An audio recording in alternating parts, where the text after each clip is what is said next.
आज हम पढ़ने वाले हैं चैप्टर मनी, पैसा। देखो मैं काफी मैक्रो इकोनॉमिक्स के चैप्टर के डिस्क्रिप्शन लिखता हूँ, this chapter is nightmare for students, क्योंकि मैक्रो को मुश्किल माना जाता है। अभी यार क्या है ये मनी, वैसा नहीं। मैं लिटरली बता रहा हूँ, अगर मैं 5th-6th क्लास के बच्चे को बुला के मनी चैप्टर पढ़ा दूं, बड़े शौक से पढ़ लेगा और बड़ा इजी चैप्टर है।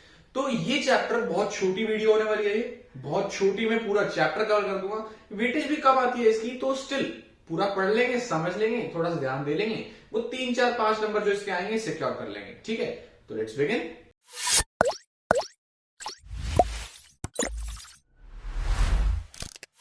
तो देखो भाई, सबसे पहले हमें बात करनी है कि मनी का ओरिजिन क्या था और मनी का कंसेप्ट क्या था। ये दुनिया बनी, ये दुनिया में अलग अलग इंसान थे, सबको जिंदा रहना था, सबको सर्वाइवल करना था। उस टाइम कोई इलेक्ट्रिसिटी, कोई मोबाइल फोन, इतना कुछ नहीं होता था। सबको बस सर्वाइवल करना था कि हम खाना खाएं और सर्वाइव कर पाए, दैट्स इट। तो उसके लिए हर इंसान को कुछ ना कुछ करना पड़ेगा। ये दुनिया बेसिकली इस फ्रेमवर्क पे चलती थी कि हर इंसान सब कुछ नहीं कर सकता। अगर आज मुझे मान लो ये वीडियो बनानी है, तो एक बार सोच के देखो, ये मार्कर मैं खुद मैन्युफैक्चर करूं, इसमें जो प्लास्टिक लग रही है वो प्लास्टिक भी मैं खुद मैन्युफैक्चर करूं, जो इंक बन रही है वो इंक जिस चीज से बन रही है वो भी मैं खुद बनाऊं, व्हाइट बोर्ड मैं घर पे खुद बनाऊं। अगर मेरा घर है तो मैं खुद ही ईंटें बनाऊंगा, खुद ही मैं मिस्त्री लग के ईंटें लगाऊंगा, खुद ही सीमेंट मैन्युफैक्चर करूंगा, खुद ही पेंट करूंगा। ये फोन है, फोन के सारे पार्ट्स खुद बनाऊंगा। मतलब हर एक चीज जो हम यूज कर रहे हैं वो मैं खुद बना रहा हूं। सेल्फ सफिशिएंट एक देश नहीं हो पाता इतनी आसानी से, तो एक बंदा तो क्या होगा।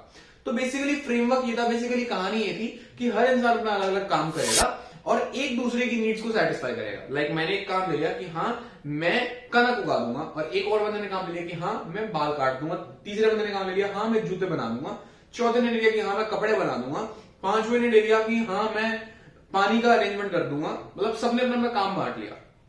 थोड़े से बंदे थे, डिवीजन ऑफ वर्क किया उन्होंने, और वैसे दुनिया शुरू हुई कि मतलब सारे दूसरे का काम कर रहे हैं, पैसा तो है ही।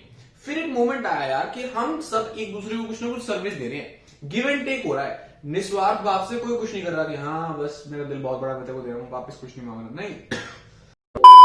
तो बेसिकली इस गिव एंड टेक के बीच के मीडियम को नाम दिया गया मनी। मनी एक वो चीज है जो अगर मैं आपको दूं तो आप मुझे कुछ और दे दो। Money is a generally accepted thing. लेकिन इससे पहले एक और चीज आती है, मनी के ओरिजिन से पहले उसके कंसेप्ट में उसकी नीड्स जनरेट होती है। देखो हमने क्या बात करी, दुनिया चलती है दूसरे के लिए काम करने से, तो यही हम एक नई चीज से वाकिफ होते हैं, बार्टर सिस्टम। मुझे लगता है कि ये चीज आपने 10th में पढ़ी है, बट अगर नहीं पढ़ी तो चिंता मत लो भाई, सब कुछ तसल्ली समझाते हैं, बिल्कुल सिंपल चीज है। पहले दुनिया पता कैसे चलती थी कि मैं आपके लिए एक काम कर दूंगा, आप मेरे लिए एक काम कर दो, हिसाब बराबर, बस। फिर इसकी काफी दिक्कतें हैं। थोड़ा मतलब अलग तरह का एग्जाम्पल लेते हैं। मान लो कि आप गाय बेचते हो और एक और इंसान है जो बाइक बेचता है। ठीक है, बेचता है तो मतलब पैसे का तो कंसेप्ट था ही नहीं, मतलब वो बाइक सप्लाई करता है मार्केट में, जिनको बाइक चाहिए आज मुझसे ले लो, उसके बदले में कुछ दे देना, बाइक की वर्थ के इक्विवेलेंट। तो पहले तो ये कैसे जज करें कि बाइक की वर्थ क्या है, कुछ यूनिट्स ही नहीं है। तो मान लो मैं अगर मोची हूं तो मैं कहूंगा कि भाई तू मेरे को बाइक दे दे, मैं 3 महीने तक तेरे जूते साफ कर दूंगा। मान लो अगर मैं एक नाई हूं तो मैं कहूंगा बाइक दे दे, मैं तेरे 1 साल तक तेरी फैमिली के बाथरूम में काट दूंगा। ऐसी डीलिंग होती थी। अगर मैं कनक उगाता हूं तो मैं कहूंगा एक बाइक दे दे, इतने किलो कनक ले ले। हर चीज का एक्सचेंज में काम चलता था। बार्टर सिस्टम को बोलते हैं एक्सचेंज ऑफ गुड सिस्टम। ठीक है, इसको सीसी इकोनॉमी बोलते हैं, कॉमोडिटी फॉर कॉमोडिटी इकोनॉमी। ठीक है, एक्सचेंज ऑफ गुड सिस्टम यानी कि एक गुड के बदले में दूसरा गुड, या एक गुड के बदले में दूसरी सर्विस, या एक सर्विस के बदले में दूसरी सर्विस। ऐसी चलती थी जिंदगी। इसके बाद इसकी कुछ दिक्कतें आई और उसके बाद हमारी मनी का हुआ ओरिजिन। ठीक है, पहले हम बार्टर सिस्टम को थोड़ा डिटेल में पढ़ते हैं, क्या था, क्यों था, क्या दिक्कतें आई, फिर देखेंगे मनी को लाने की जरूरत क्या पड़ी। चलो देखो भाई, सबसे पहले आता है limitation double coincidence of bonds. Barter system का बेसिक फ्रेमवर्क अगर आपके माइंड में बन गया बहुत अच्छी बात है, नहीं बना तो अब बनेगा। सुनो, डबल कोइंसिडेंस ऑफ बॉन्ड्स। आज अगर आपको कुछ खरीदना है, मान लो मार्केट में 2 प्रोडक्ट्स हैं, ए और बी। आप ए प्रोडक्ट को मैन्युफैक्चर करते हो और एक बंदा है जो बी प्रोडक्ट को मैन्युफैक्चर करता है, और मार्केट के किसी कोने में बैठा है एक बंदा जो सी प्रोडक्ट को मैन्युफैक्चर करता है। ठीक है, आज मान लो आपको ए को बनाने वाले आपको चाहिए ये प्रोडक्ट। ठीक है, जो सी को बनाने वाला है उसको कुछ नहीं चाहिए, उसको सिर्फ अपना सामान बेचना है, और जो ये बनाने वाला है उसको चाहिए ये प्रोडक्ट। सीधे शब्दों में टॉफी, चॉकलेट और वेफर। टॉफी बनाने वाले को चॉकलेट चाहिए। ठीक है, चॉकलेट बनाने वाले को कुछ नहीं चाहिए, उसको सिर्फ अपनी चॉकलेट बेचनी है, और जो ये बंदा वेफर बना रहा है, इसको वेफर बेचनी हुई है और इसको टॉफी लेनी हुई है। तो कैसे करें एक्सचेंज? आज की डेट में सिंपल है, पैसे दे वेफर ले जा, पैसे दे टॉफी ले जा, पैसे दे चॉकलेट ले जा। लेकिन उस टाइम इतना आसान नहीं था। उस टाइम ये था डबल कोइंसिडेंस ऑफ बॉन्ड्स। जो चीज मैं बेचना चाहता हूं, ठीक है, जो चीज मैं बेचना चाहता हूं वो मैं उसको बेचूं जो बंदा वो वाली चीज बनाए जो मुझे भी चाहिए। समझ रहे हो? ये बी अपनी वेफर इसको बेच के इसकी टॉफी लेना चाहता है, ठीक है, लेकिन क्या ए भी टॉफी देके वेफर लेना चाहता है या नहीं? ठीक है, तो मुझे ऐसा क्लाइंट ढूंढना है, ऐसा कस्टमर ढूंढना है जो मेरा प्रोडक्ट ले ले, साथ ही साथ वो वाली चीज मुझे देने को तैयार हो जो मुझे चाहिए। डबल को इंसिडेंस ऑफ बॉन्ड्स। मेरी बॉन्ड अलग है, उसकी बॉन्ड अलग है, वो को इंसिडेंस ऐसा है कि दोनों मिल जाए, जो वो देना चाह रहा है जो मैं देना चाह रहा हूं मिल जाए, वो होता है डबल को इंसिडेंस ऑफ बॉन्ड्स। तो ये ढूंढना बहुत मुश्किल था भाई। अगर आप एक मोची हो और आपको कनक चाहिए, घर में खाने के लिए कनक चाहिए, तो आप बाहर जाके ऐसा फार्मर ढूंढोगे जो कनक दे रहा है। कनक तो सारे फार्मर दे रहे हैं ऑब्वियसली। आप ऐसा फार्मर ढूंढोगे जो कनक दे रहा है और कनक के बदले में आपसे शूज लेने को तैयार है। बाकी के शूज है मेरे को नहीं चाहिए, तो भाई ठीक है किसी और से लेगा वो। ये सीन होता है। वो बंदा जाके डबल कोइंसिडेंस ऑफ बॉन्ड्स के लिए सर्च करेगा कि मेरी सर्विस की, मेरे गुड की किसी ऐसे बंदे को जरूरत हो जिसकी सर्विस की, जिसकी गुड की मुझे जरूरत हो। तो ये सिनेरियो था डबल कोइंसिडेंस ऑफ बॉन्ड्स का, और ये अपने आप में बार्टर सिस्टम को एक्सप्लेन करता है। सेकेंड लिमिटेशन पे बढ़ते हैं, lack of common unit of value. आज आपको चाहे एक घोड़ा खरीदना है, चाहे एक कार खरीदनी है, चाहे एक बेड खरीदना है, चाहे आपको घर में वाईफाई लगवाना है, चाहे आपको कपड़े खरीदने हैं, जो सारी अनरिलेटेड चीजें हैं, देख रहे हो, कपड़े, कार, घोड़ा, बेड, कितनी अनरिलेटेड चीजें, लेकिन सबको आप मेजर करते हो रुपीज में, आप मेजर करते हो डॉलर में, आप मेजर करते हो यूरोज में, जिसमें भी मतलब मेजर करते हो। एक आपके पास प्रॉपर वैल्यू है कि हाँ बेड 20,000 रुपए का, सोफा 50,000 रुपए का, बाइक 70,000 रुपए का, गाड़ी 2 लाख रुपए, जैसे भी है आपके पास हर चीज को मेजर करने के लिए सेम यूनिट है जिससे आप कंपेयर कर सकते हो। अगर आज आपको ये कह रहे कि भाई तू नई नैनो ले ले और मुझे एक नया बेड दे दे, तो बहुत सही डील है ना। मतलब बेड कितने का बनता है? 20, 25, 30,000 रुपए का, महंगे से महंगा, अच्छे से अच्छा, और गाड़ी 2 लाख की, 1.5 लाख की, जो भी है। तो बेसिकली आज हमें पता है कि इस चीज की वैल्यू कहां एग्जिस्ट करती है, लेकिन तब नहीं था ना ऐसा। अब मोची आता है, मुझे कहता है कि 10 किलो कनक दे दे और मैं तुझे जूते दे दूंगा, या तेरे जूते साफ कर दूंगा, या जो भी है। कितने टाइम तक, कितने के जूते, उनकी वर्थ क्या है, उसकी वर्थ क्या, कंपैरिजन क्या है? कंपैरिजन नहीं था भाई। आपके पास एक कॉमन यूनिट ऑफ वैल्यू नहीं थी जिसपे आप जज कर सको चीजों को, ठीक है, सिंपल सी बात है। तो कॉमन यूनिट ऑफ वैल्यू की कमी भी एक लिमिटेशन है बार्टर सिस्टम की, कि यार हमें पता नहीं ना, हमारे पास सोर्स नहीं, हम कंपेयर कैसे करें? जब एक बंदा एक कुछ चीज दे रहा है और उसकी चीज ले रहा है, तो उसके मन में है दिक्कत, यार क्या मैं सही कर रहा हूं? कि कल को एक घोड़े के बदले एक पेयर ऑफ शूज ले, तो वो बिल्कुल गलत है, अनजस्ट है। लेकिन वो आज पता है, उस टाइम नहीं पता था। समझ रहे हो? Contractual payments. आज आपने अपनी शॉप पे एक वर्कर हायर किया और उसको कहा कि तू काम कर, तेरा काम ये काम है, और तुझे महीने के एंड में हम 10,000 पर मंथ पे करेंगे। उस टाइम क्या कहते?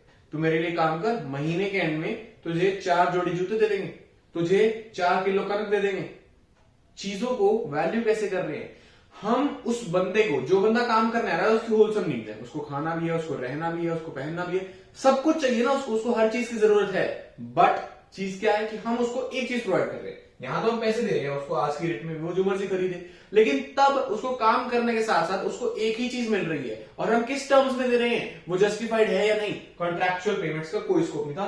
तो मतलब सिंपल सा यही चलता है कि आज जो कॉन्ट्रैक्चुअल पेमेंट्स है, जिनमें बंदों को हायर करते हैं, उनसे काम निकलवाते हैं और फिर उनको पे करते हैं, तो किस बिहाफ में, किस टर्म्स में पे करें, उसका कोई सोर्स नहीं था, उसका कोई मतलब नहीं था, कोई मीन्स नहीं था जिससे उसको मेजर कर सके। That's it. अगले पॉइंट पे बढ़ते हैं, लास्ट पॉइंट पे। आज आपके पास 10,000 रुपए कैश है, आप उसको स्टोर कर लो, आज नहीं खर्चना, 1 साल बाद खर्चो, 4 साल बाद खर्चो, 40 साल बाद खर्चो, उसका कुछ खराब नहीं हो रहा। Until and unless demonetisation of transfer. आज आपके पास 10,000 रुपए हैं, आप उसको यहां से यूएस से भेजना चाहते हो, 2 क्लिक्स में वो चले जाएंगे, ठीक है। लेकिन उस टाइम एक चीज पॉसिबल नहीं थी, पैसे तो थे नहीं, हर चीज की वैल्यू होती थी गुड्स में, ठीक है। गुड्स को स्टोर करना दिक्कत है भाई, ऑब्वियसली। कोई सब्जी है, फ्रूट है, तो वो खराब हो जाएगी, कितने टाइम में स्टोर कर लोगे? आपको देनी पड़ेगी, आपको निकालनी पड़ेगी, उसको ज्यादा टाइम स्टोर नहीं कर सकते। आपके पास कुछ भी ऐसा पड़ा है तो विद टाइम वो चीज खराब हो जाएगी, ठीक है। सोना वगैरह तो जो अलग चीज हो गया, उसको कंसीडर नहीं कर रहे हैं हम सिर्फ नॉर्मल डेली लाइफ की गुड्स की बात कर रहे हैं, सर्विसेज की बात कर रहे हैं। अब एक नाई है, एक जो सर्विस दे रहा है, मतलब कोई भी, वो बाल काट के सर्विस दे रहा है, वो को तो पैसा स्टोर कर ही नहीं सकता। वो बाल काटेगा, सामान ले लेगा, सामान खा लेगा। वो ऐसा कर सकता है कि फ्यूचर के लिए बाल काटने वाला स्टोर कर ले? पॉसिबल नहीं है। वो कोई टेंजिबल एसेट है ही नहीं, वो सर्विस है, सिंपल। तो स्टोरेज उसका था और ट्रांसफर भी नहीं पॉसिबल था। यहां बैठा बैठा वो किसी कहीं बाहर वाले के बाल नहीं काट सकता, उसको सर्विस देके उससे पैसे नहीं ले सकता। लेकिन अब मनी का ट्रांसफर पॉसिबल है। मनी को हम भेज सकते हैं दूर, वहां गुड्स को दूर भेजना, ट्रांसपोर्टेशन कॉस्ट आती है, तो फिर वही बात आ गई ना, नहीं बनी बात। तो तब ना हम स्टोर कर सकते हैं, ना हम ट्रांसफर कर सकते हैं पैसे को। बेसिक सी दिक्कत समझ गए हो आप? तो ये 4 लिमिटेशन थी बार्टर सिस्टम की। बहुत लाइकली क्वेश्चन है, आ सकता है आपके एग्जाम में, एक ये और एक मनी सप्लाई, 2 ही क्वेश्चन बनते हैं। तो बार्टर सिस्टम की 4 लिमिटेशन हमने बेसिकली क्या पढ़ा? सबसे पहला डबल कोइंसिडेंस ऑफ बॉन्ड्स, दूसरा हम मनी को भेज नहीं सकते, हम मनी को स्टोर नहीं कर सकते, तीसरा फ्यूचर पेमेंट्स नहीं कर सकते, और चौथा कोई कॉमन यूनिट ऑफ मेजर नहीं है, कोई कॉमन यूनिट ऑफ कंपैरिजन नहीं है। तो इसके बाद आया कंसेप्ट मनी का, ठीक है, कि मनी एक कॉमनली एक्सेप्टेड चीज बना देते हैं कि जो सब एक्सेप्ट करेंगे। मैंने आपके लिए कोई काम किया, मुझे मनी दे दो, फिर वो मेरे हाथ में, मैं जब मर्जी उस मनी को जैसे मर्जी यूज करूं, मैं किसी से कुछ काम करवा लूं। एक मनी क्या है? मीडियम है तो कागज का टुकड़ा, लेकिन उस कागज के टुकड़े की इतनी वैल्यू क्यों है? क्योंकि जब हम किसी के लिए कुछ काम कर देते हैं, वो बेसिकली काम की उधार है। मैंने कुछ काम कर दिया किसी के लिए, उससे मुझे कुछ लेना है, मुझे कुछ ऐसा लेना है जिससे मैं सेटिस्फाई हूं, मेरी नीड्स को या मेरी वांट्स को सेटिस्फाई करे, लेकिन वो बंदा वो देने के कैपेबल नहीं है, मुझे कहीं और से मिलेगा। तो वो बंदा कहीं और को कह देगा कि तू इसको दे दे, सिंपल। लेकिन उसने क्या किया? उसने मुझे कैश दिया, मैंने कैश उसको दिया, और उसने मुझे वो नीड्स वांट्स को सेटिस्फाई कर दिया। बस वो एक मीडियम बन गया जिसके थ्रू मैं कहीं भी किसी से भी कुछ भी सर्विस ले सकता हूं, कुछ भी गुड ले सकता हूं। Money is just a medium. और वो एक नोट जो है वो उधारी है कि मैंने ऑलरेडी किसी के लिए कुछ काम कर दिया, उसको उसकी नीड उसकी वांट मैंने पूरी कर दी। अब इस मीडियम से मुझे मेरी नीड मेरी वांट पूरी करनी है। तभी जब आपका नोट फट जाता है, गुम हो जाता है, आप परेशान होते हो कि आपकी मेहनत के बदले में आपको रिटर्न नहीं मिले। सिंपल सा कंसेप्ट यही बनता है। तो मनी वाले कंसेप्ट में थोड़ा आता है, मनी के फंक्शंस क्या हैं वो देखते हैं। मनी के काम क्या है, क्यों होती है यूज मनी? देखो भाई, ये है मनी के प्राइमरी यानी कि मेजर फंक्शंस। पहला फंक्शन मीडियम ऑफ एक्सचेंज, जो मैंने आपको समझाया, मैं डिटेल में नहीं जाऊंगा, मैं बस आपको ऊपर से मतलब बताऊंगा, फिर बुकिश लैंग्वेज पढ़ लेना, कोई बहुत मुश्किल नहीं है, कोई बहुत टेक्निकल वर्ड्स इसमें नहीं है, सिंपल सी बात है, ठीक है। सुनो, medium of exchange. Medium of exchange मतलब मैं किसी का काम करूंगा, उससे मुझे मनी दी, फिर मैं उसको मनी दूंगा, वो मेरा काम करेगा। ये मनी एक एक्सचेंज का काम कर रहा है कि मैं ए पर्सन के बदले अपनी नीड्स, अपनी वांट्स बी से सेटिस्फाई करवा रहा हूं, जबकि मैंने फायदा तो ए का किया है। तो वो एक्सचेंज का काम कर रहा है और वो एक लूप पूरा करता है। अब यहां 3 बंदे हुआ है, चाहे वो इनफाइनाइट बंदों से घूम के आ रहा हो, बट वो लूप पूरा हो रहा है, ठीक है। और दूसरा measure and unit of value. हमने देखो जो उसकी लिमिटेशंस पड़ेगी ना, उसी से इसके फंक्शंस बनेंगे। पहला क्या था? डबल कोइंसिडेंस ऑफ बॉन्ड्स, उससे बन गया मीडियम ऑफ एक्सचेंज। दूसरा क्या था कि कोई कॉमन मेजर नहीं है, कोई कॉमन वैल्यू नहीं इस पे कंपेयर कर सके। यहां आ गया ना, money is a measure and unit of value, जहां आप हर गुड की, हर सर्विस को एक वैल्यू दे सकते हो, उसको यूनिट्स देगी आपको प्रॉपर, रुपी, डॉलर, यूरो, जो भी है, जो भी अपनी करेंसी है, जहां आप हर गुड को, हर सर्विस को उससे कंपेयर कर सकते हो उनकी सेटिस्फैक्शन के बिहाफ पे, ठीक है। That's it. ये दो तो हो गए प्राइमरी फंक्शन। उसके बाद सेकेंडरी फंक्शन। ध्यान रखना, हमने लिमिटेशन में क्या पढ़ा था, उन्हीं से निकल रहे हैं मनी के फंक्शंस। देखते जाओ। ये देखो यार, सिंपल सी बात क्या थी कि सब कुछ सेम है। कोई कहता है ना, अगर तुम्हें बार्टर सिस्टम की लिमिटेशन अलग याद करनी है और मनी के फंक्शन अलग याद करने हैं, तो नहीं करना, एक ही करना है। हमने पहला पढ़ा डबल कोइंसिडेंस ऑफ बॉन्ड, उसका प्राइमरी फंक्शन बन गया मीडियम ऑफ एक्सचेंज। हमने फिर पढ़ा lack of common unit of measurement, उसका बन गया यूनिट ऑफ मेजरमेंट। तीसरा हमने क्या पढ़ा कि हम कॉन्ट्रैक्चुअल पेमेंट्स, फ्यूचर पेमेंट्स नहीं कर सकते, वो यहां आ जाएगा मनी में। जैसे मैंने वहां एग्जांपल दिया कि आप अगर कोई वर्कर रखते हो, उसको कहते हो महीने के एंड में 10,000 रुपए पर मंथ देंगे, कॉन्ट्रैक्चुअल पेमेंट्स का एक मेजर बन जाता है ये, मेजर ऑफ कॉन्ट्रैक्चुअल पेमेंट्स। चौथा हमने वहां क्या पढ़ा था, पैसे को ना तो स्टोर कर सकते हैं ना ट्रांसफर कर सकते हैं, यहाँ स्टोर भी कर सकते हैं, ट्रांसफर भी कर सकते हैं, एज सिंपल एज दैट। ये हो गए सेकेंडरी फंक्शन दो, वो हो गए दो प्राइमरी फंक्शन, खत्म बात। इतनी सिंपल चीज थी। अब छोटी छोटी एक डेफिनेशन है कि टाइप्स ऑफ मनी क्या होता है, देखते हैं जरा, नजर मार लेते हैं, बिल्कुल 1 मार्कर के लिए, एमसीयू के लिए, इससे ज्यादा कुछ नहीं है वो। देखो भाई, इसका मतलब कोई खास तुम्हारे लिंक नहीं है कंसेप्ट से, कि ये अलग ही चलता है बेसिकली, 1 मार्कर में काम आएगा, और इनमें से चांसेस है एमसीक्यू बन जाए, फिलअप बन जाए, ट्रू फॉल्स बन जाए, कुछ भी बन जाए। फियाट मनी वो मनी होती है जो गवर्नमेंट इशू करती है। अगर आज आपको आके आपसे कुछ सामान लेता है और आपको 10 रुपए का नोट देता है, तो मतलब अगर आप बेचना ही नहीं चाहते वो अलग बात है, लेकिन अगर आप कहते हो मैं सामान बेच रहा हूं लेकिन मैं 10 का नोट एक्सेप्ट नहीं करूंगा, चाहे वो बिल्कुल सही नोट है, मैं ये पैसे एक्सेप्ट नहीं करूंगा, आपको केस हो सकता है, आप पे आपको जेल जाना पड़ सकता है, क्योंकि गवर्नमेंट ने उस नोट को, उस कागज को इतना लेवल दे दिया, इतनी अथॉरिटी दे दी है कि ये एक्सेप्टेबल है। पूरे देश में कहीं पे भी किसी भी एक्सचेंज के लिए ये चीज एक्सेप्टेबल है as a medium of exchange. ठीक है, तो फिएट मनी वो मनी होती है जिसको गवर्नमेंट रेगुलेट करती है, जिसको गवर्नमेंट ने वो अथॉरिटी दे दी है कि हाँ वो मनी है, वो as a medium of exchange काम कर सकती है, वो करना ही पड़ेगा, वो होती है फिएट मनी। फ्यूडिशरी मनी वो होती है जो गवर्नमेंट ने नहीं कहा, लेकिन वो पेयर और पे के ट्रस्ट के बीच में। एग्जांपल देते हैं, फिएट मनी में आ गए कॉइन, नोट्स, ठीक है, जो गवर्नमेंट ने किए हैं, लेकिन फ्यूडिशरी मनी में आ गए कि मैं पे कर रहा हूं और आप अगर मुझसे पैसे ले रहे हो तो बस वो आपकी और मेरे आपस की बात है, आपको मुझ पे भरोसा है, मुझको आप पे भरोसा है, और हम उसको as a medium of exchange use कर रहे हैं। एग्जाम्पल में आ जाएगा चेक, एग्जाम्पल में आ जाएगा बिल रिसीवेबल। गवर्नमेंट ने चेक को नहीं किया, मैं अगर किसी को चेक से पेमेंट करता हूं तो वो चाहे मुझे मना कर सकता है, बट अगर हम दोनों में इतना म्यूचुअल ट्रस्ट है कि हाँ मेरा चेक बाउंस नहीं होगा, तुझे पेमेंट मिल जाएगी, तो तू चेक एक्सेप्ट कर लेगा। ठीक है, ये सीन रहता है। फ्यूडिशरी मनी होती है ट्रस्ट पे, और फिएट मनी होती है जो गवर्नमेंट ने ऑथोराइज किया है, उसको लीगली ऑथोराइज किया है।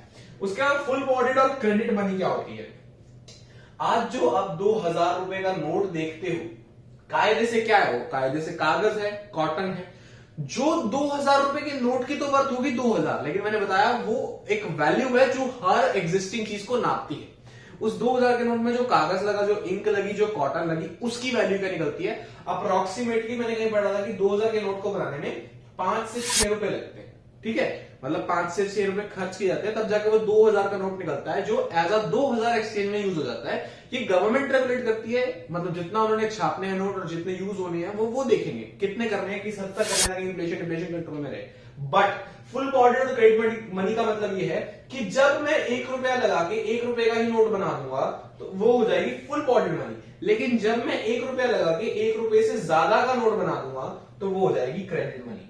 आज की डेट में भी 90% मनी क्रेडिट मनी है, लेकिन 1 रुपए का नोट होता है, 1 रुपए का जो कॉइन होता है, वो जहां तक मैंने पढ़ा था, एग्जाम्पल में देखना, जहां तक मैंने पढ़ा था वो फुल बॉडीड मनी होते हैं। ठीक है, मतलब जितने रुपए उस कॉमोडिटी की वैल्यू है उतने ही रुपए उस मनी की वैल्यू है। कॉमोडिटी मतलब वो चीज, वो सिक्का, वो लोहा, वो मेटल, वो कागज, वो कॉटन। ठीक है, उस कॉमोडिटी की वैल्यू उस मनी की वैल्यू बराबर है, लेकिन जब उस कॉमोडिटी की वैल्यू उस मनी की वैल्यू से ज्यादा हो जाती है तब जाके वो बन जाती है क्रेडिट मनी। That's it.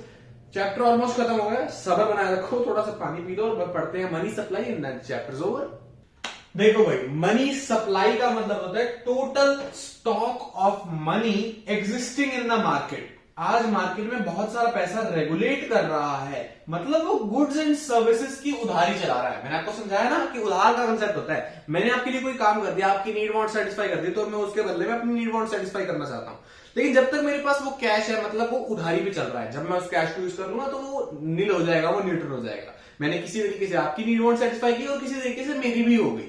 ठीक है, तो देश में एग्जिस्टिंग कितने हजारों करोड़ का पैसा सर्कुलेट कर रहा है, जो उधारी जनरेट कर रहा है गुड्स एंड सर्विसेज की। समझ रहे हो ना इस चीज को? तो वो कितना है, वो फिगर्स में कितना है, वो रुपीज में कितना है eight a point of time. अगर आपने स्टॉक फ्लो का कंसेप्ट नहीं समझा, आपको नहीं पता some basic concept of macro economics, सीआरए वीडियो डिस्क्रिप्शन में लिंक दिया, जाके देख सकते हो। तो ये समझो कि at a point of time, आज इसी पीरियड में, आज इसी पॉइंट ऑफ टाइम पे पूरे देश में, पूरी इकोनॉमी में, पूरे सर्कल में कितना पैसा एग्जिस्ट करता है, वो होती है हमारी मनी सप्लाई। अब इस मनी सप्लाई को मेजर करने के 4 तरीके हैं, M1, M2, M3, M4। अरे आपको भैया आपने तो अभी कहा था चैप्टर खत्म होने वाला है, 4 तारीख का बड़े टाइम लग जाएगा। कौन कह रहा है 4 तरीके पढ़ने हैं? तुम्हारे सिलेबस में सिर्फ M1 है, बाकी सब तुम्हारे सिलेबस में ही नहीं है ब्रो। सिंपल, बस तुम्हें ये पता होना चाहिए 4 तरीके हैं। अगर हम पूछे तरीके कितने, तुम कहोगे 1, हमने तो 1 पढ़ा, नहीं, तरीके 4 होते हैं, तुम्हें डिटेल में 1 पढ़ना है। डिटेल भी कोई ज्यादा नहीं, मैं बताता हूं M1 क्या होता है। देखो, M1 होता है C plus DD plus OD, मतलब कैश, डिमांड डिपॉजिट्स, DD को DD लिख दिया मैंने, चलो छोड़ो, क्या करोगे बड़ा वसूल के। सुनो मेरी बात, M1 मेजर से होता है, एक तो पूरे देश में पूरी जनता के पास जितना कैश है, कैश का मतलब कि हार्ड कैश, नोट कितने हैं वो गिन लिया हमने भैया, डन। दूसरा DD यानी कि डिमांड डिपॉजिट, लोगों के पास कैश है, उसके अलावा लोगों ने जो बैंक में पैसा जमा करवा रखा है वो भी एग्जिस्टिंग मार्केट में सर्कुलेशन में गिना जाएगा। डिमांड डिपॉजिट वो डिपॉजिट होते हैं जहां आप जब चाहो पैसा निकलवा सकते हो। अगर मैंने FD करवा दी, वो लॉक हो गई, वो गिनी नहीं जाएगी। डिमांड डिपॉजिट मतलब चेकेबल डिपॉजिट्स, मैं जब चाहूं सेल्फ चेक काट के अपना पैसा बैंक से विड्रॉ करवा सकता हूं इन कैश, तो वो भी कैश, काइंड ऑफ कैश ही हो गया ना वो, तो इसको भी हम गिन लेंगे एग्जिस्टिंग मनी सप्लाई में। ओडी क्या होता है? ओडी के अंदर अदर डिपॉजिट्स के अंदर सबसे पहला तो आता है कि अपने देश के कोई भी पब्लिक इंस्टीट्यूशंस हैं, उन्होंने आरबीआई के साथ कुछ सेविंग्स कर रखी है, आरबीआई में कुछ फंड्स डिपॉजिट करवा रखे हैं। ये डिमांड डिपॉजिट तो हो गए भैया जनता के, कमर्शियल बैंक के साथ। अगर तुम्हें नहीं पता कमर्शियल बैंक आरबीआई, तो अगली वीडियो आ रही है, ठीक है, बैंकिंग पे सब कुछ बता देंगे, उसमें छोटी सी वीडियो होगी, वो भी इंफॉर्मेटिव। और मनी बैंकिंग टोटल मिलके आपका 6 नंबर का आएगा। इंटरेस्टिंग सा है, कम टाइम मांगेगा, लेकिन 6 नंबर बहुत होते हैं। 80 में से 74 ले आओगे तो नहीं, 80 में से 80 लाएंगे, ठीक है। तो अदर डिपॉजिट सबसे ज्यादा पब्लिक इंस्टीट्यूशन की आधे जो डिपॉजिट्स हैं वो। दूसरा हमारे पास आएगा इंटरनेशनल इंस्टीट्यूट्स की जो आरबीआई के साथ डिपॉजिट्स हैं। और तीसरा हमारे पास आएगा फॉरेन बैंक्स की जो आरबीआई के साथ डिपॉजिट्स हैं, ठीक है। ये 3 चीजें अदर डिपॉजिट में काउंट होती हैं। 2 चीजें ऐसी हैं जो स्ट्रिक्टली अदर डिपॉजिट्स में काउंट नहीं होती। इन पे 1 मार्कर बन जाएगा। बताओ 10 चीजें जो अदर डिपॉजिट्स M1 मेजरमेंट पे काउंट नहीं होती। सबसे पहली तो वो जो हमारी गवर्नमेंट ने आरबीआई को पैसे दे रखे हैं, जमा करवा रखे हैं। और दूसरी वो जो हमारे बैंक्स ने, हमारे कमर्शियल बैंक्स ने आरबीआई में पैसे जमा करवा रखे हैं, वो चीजें कभी भी कतई ही काउंट नहीं होंगे। किसमें? डिमांड डिपॉजिट में, सॉरी अदर डिपॉजिट में ये 2 चीजें कभी काउंट नहीं होंगी। क्या काउंट होंगी? इंडिया के पब्लिक इंस्टीट्यूशन का पैसा आरबीआई के पास, इंटरनेशनल इंस्टीट्यूशन का पैसा आरबीआई के पास, और फॉरेन बैंक और फॉरेन गवर्नमेंट का पैसा आरबीआई के पास काउंट होगा अदर डिपॉजिट्स में। And that's it. ये है हमारे M1 मेजरमेंट के कंपोनेंट्स। ये जो डिमांड डिपॉजिट बोला है, ध्यान रखना, ये हम नेट डिमांड डिपॉजिट कंसीडर करते हैं, ग्रॉस डिमांड डिपॉजिट कंसीडर नहीं करते। This can form a 1 marker question कि हम ग्रॉस डिमांड डिपॉजिट कंसीडर करते हैं, नेट करते हैं। हम नेट करते हैं। दोनों में फर्क क्या होता है भैया? दोनों में फर्क ये होता है कि इंटर बैंकिंग क्लेम्स जो होते हैं ना, एचडीएफसी ने एसबीआई से कुछ लेना है, ठीक है। मान लो एचडीएफसी के पास पड़े 7,000 करोड़ के डिमांड डिपॉजिट्स और एसबीआई के पास पड़े हैं 8,000 के। हम दोनों को जस्ट जोड़ के 15,000 नहीं दिखा देंगे। हो सकता है कि दोनों के इंटर बैंकिंग कुछ क्लेम्स हो। इसके 8,000 में 500 करोड़ इससे लेने हैं और 500 करोड़ इसने इससे लेने हैं। चलो इक्वल अमाउंट तो कट हो जाएगी। 500 इसने लेने, 400 इसने लेने, तो 100 का जो गैप आएगा वो काउंट करके हम 14,900 दिखाएंगे। समझ नहीं आया? इतना डीप मत जाओ, कुछ आने जाने नहीं है, ठीक है। मतलब ये जस्ट ऐसी हॉट शॉट में दिया हुआ था, मुझे लगा बता देना चाहिए। 1 मार्क ना आ जाए शायद, मे बी। तो बस ये समझ लो कि नेट वाला कंसीडर करते हैं हम, ग्रॉस वाला कंसीडर नहीं करते, जहां inter banking claims cancel out हो जाते हैं। That's it. यही आपका चैप्टर होता है समाप्त। भोंपू बच गया केबीसी वाला। और ठीक है, खत्म करते हैं। मिलते हैं अगली वीडियो में बैंकिंग की। लेकिन मेरी बात सुनो, 2 काम करने हैं आपको, बस गिनती के 2 काम। एक तो इस चैप्टर के थोड़े से नोट्स बना लो, बहुत ही चैप्टर है, लेकिन महीने में एक बार रीडिंग मारना, बस ऊपर से 10 मिनट देके हो जाएगा अच्छे से। दूसरा, नीचे एक कमेंट छोड़ो, कैसी लगी बताना जरूर। और चैनल पे जाके बाकी वीडियोस चेक कर सकते हो। यहाँ मैक्रो की प्लेलिस्ट है ये पूरी, यहाँ टच करके सब्सक्राइब होगा। अब आपको पता है क्या करना है, आप एक समझदार भी हो रहो। लाइक शेयर सब्सक्राइब सब पता है आपको, ठीक है। देख लो, अगली वीडियो में मिलते हैं।